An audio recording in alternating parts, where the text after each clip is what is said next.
আমাকে দেয় নাই।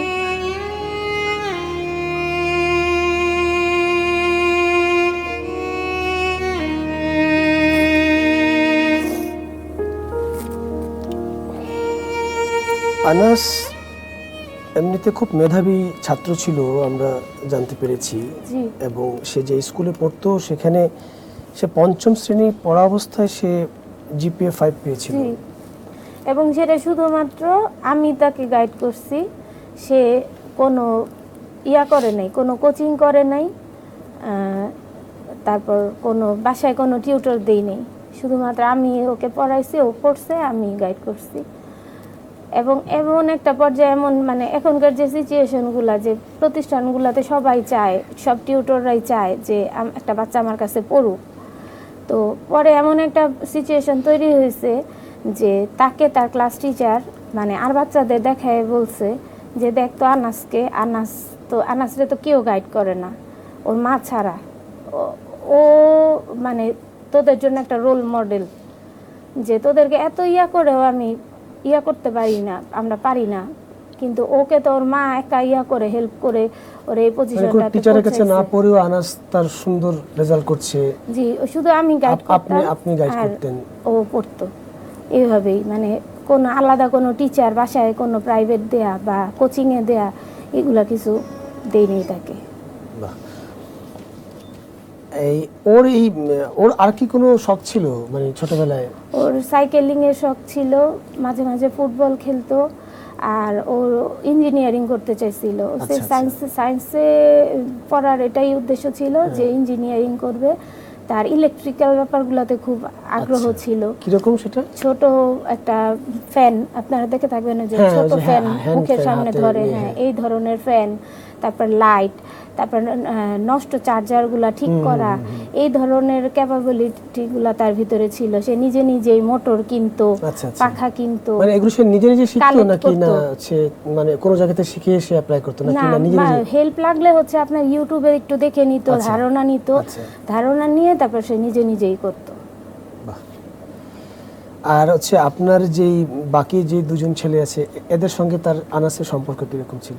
ওদের সাথে আনাসের তো বয়সের গ্যাপ অনেক বেশি, তো আনাস খুব গুছানো প্রকৃতির। আচ্ছা, মানে ও এমন যে ও পড়তে বসবে তার আগেও তার বিছানাটা খুব নিট অ্যান্ড ক্লিন করে মানে ঘরটা গুছায় তারপর পড়তে বসবে। তো এমনিতে ভাইদের অনেক ভালোবাসতো, কিন্তু দেখা গেল ওর একটা কিছু নষ্ট করলো, ওর একটা কিছু ধরলো, সেটাতে সে খুব ডিস্টার্ব ফিল করতো। বলতো মা দেখো এটা করতেছে, এটাই করতেছে। তো এই বিষয়গুলাতে একটু ভাইদের সাথে একটু ডিস্টার্ব ছিল, কিন্তু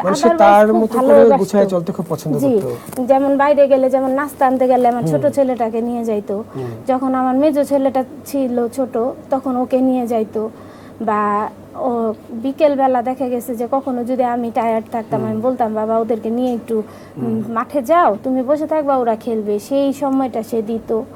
এরকম ভাইদের প্রতি যথেষ্ট ভালোবাসা ছিল, কিন্তু ওই যে এইজ গ্যাপিং এর কারণে দেখা গেছে কিছুটা ডিস্টারবেন্সও ছিল এরকম, কিন্তু ভালোবাসা সেটা ছিল মানে তার কোনো জিনিস নষ্ট না করে না করে সেই জায়গা থেকে।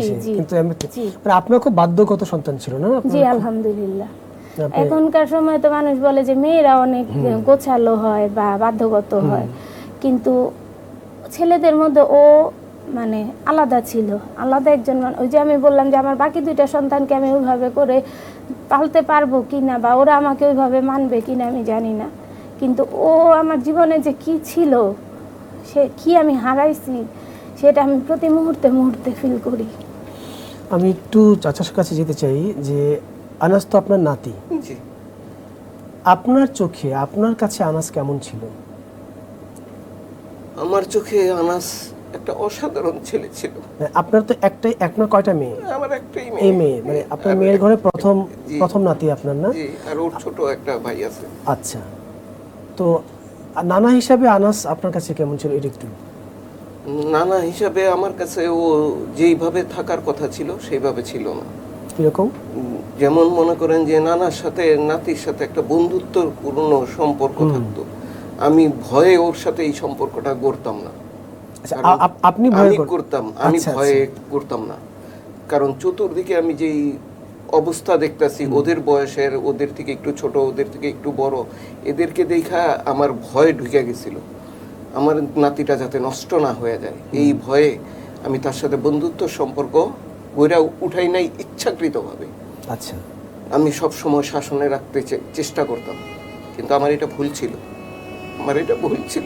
এখন আমি বুঝতেছি যে আমার এই ধারণা ভুল ছিল। কিন্তু আনাস তো অনেক লক্ষ্মী একটা ছেলে যে ছিল। লক্ষ্মী একটা ছেলে ছিল, আমি ভয় পাইতাম যে যদি ও কখনো কোনো খারাপ ছেলেদের সাথে মিশা যদি খারাপ হয়ে যায়, আমি তো আর এই আনাস আমি আর ফিরে পাবো না। এই আনাস যেই বর্তমান যেই আনাস আজকে শহীদ হয়েছে, এই আনাসের যে মন মানসিকতা ছিল, তার যে চলাফেরা ছিল, সব ঠিক ছিল, তারপরেও আমার ভিতরে একটা ভয় কাজ করতো যে আমি আমার আনাস যাতে নষ্ট না হয়ে যায়, আমার চোখে যেন আমি আমার নষ্ট আনাস দেখতে না পাই। আমি যে এই আনাসকে দেখতেছি, আমার জীবদ্দশায় যেন এই আনাসই আমার কাছে থেকে যায়, এই ভয়ে আমি ওর সাথে বন্ধুত্ব সম্পর্ক করতাম না, কিন্তু শাসনে রাখতাম। আমি খুব মানে বাড়তি একটা সচেতনতা আপনি জি জি আমার ঘিরে অনেক রাখতেন কাজ যাতে করতো। করে এটা না আমার হয়। অপরাধ, এটা এখন আমার ফিল করতেছি যে এটা আমার অনেক বড় একটা অপরাধ ছিল, যে এই অপরাধ আমি আমার নিজের কাছে নিজেকে আমি ক্ষমা করতে পারতেছি না। মনে হইলে আমার এটা খুব কষ্ট দেয়, আমাকে পীড়া দেয়। ওর সাথে নানির সাথে খুব সম্পর্ক ছিল, নানির সাথে বান্ধবীর মতো সম্পর্ক ছিল। তার যত কিছু চাহিদা যদি আমার কাছে থাকতো, আমার কাছে প্রকাশ করতো না, ও নানির কাছে বলতো। ওর নানি আমাকে বলতো যে ওর এইটা দরকার। ও এমন একটা ছেলে ছিল, 10টা টাকা যদি ওর প্রয়োজন হইতো, তো ও নানির কাছে বলতো যে আমার 10টা টাকা দাও। ও নানি আমার মানি ব্যাগ থেকে বের করে নিয়ে দিত। অথচ ও দেখতেছে আমার মানি ব্যাগটা ড্রেসিং টেবিলের উপরে বা ডেস্কের উপরে দেখতেছে, কিন্তু কখনো কোনো মানি ব্যাগ হাত দিত না। আনাসের একটা ইঞ্জিনিয়ারিং এর একটা শখ ছিল, সে ইঞ্জিনিয়ারিং পড়বে, এই শখটা ছিল। এতে আমরা দেখতাম, আমরা পরিবারের সবাই দেখতো যে ওর ইঞ্জিনিয়ারিং এর প্রতি একটা ঝোঁক ছিল।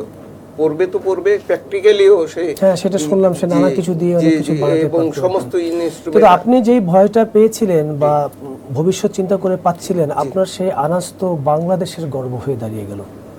আমরা তো বুঝতে পারি নাই। আপনার এই ছোট্ট নাতিটি বাংলাদেশের ইতিহাস হয়ে গেল, যে দেশের জন্য ওইটুকু বয়সে এত বড় আত্মত্যাগ করতে পারলো। এটার জন্য তো আপনার নিশ্চয়ই গর্ব আমরা হয়। ওর যে ভিতরে দেশপ্রেমের যে